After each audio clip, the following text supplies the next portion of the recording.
Habang nananawagan ng boycott laban sa China ang daan-daang Pilipino sa New York, todo papuri naman ang People's Champ Manny Pacquiao sa China kung saan gaganapin ang susunod niyang laban. Nagpapatrol Don Tagala.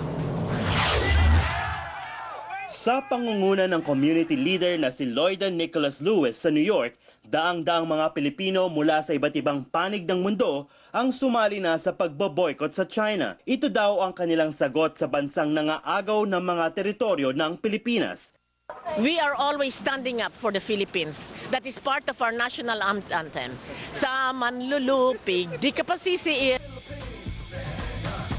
Ang mga PhilAm na ito, dinaan na lang sa kanta ang kanilang protesta.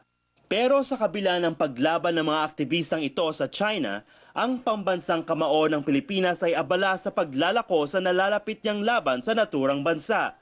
Sinasabing ang labang Pacquiao at Brandon Rio sa Macau ang maaaring magluklok sa China bilang bagong boxing capital ng mundo.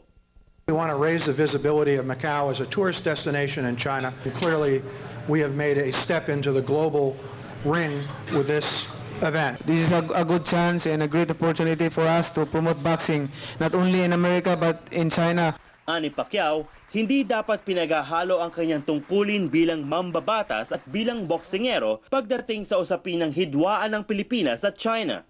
Pinopromote natin yung boxing sa China. I'm promoting boxing, so not the land.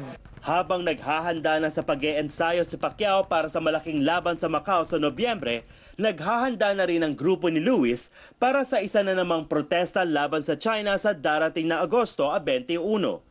Don Tagala, Patrol ng Pilipino, New York.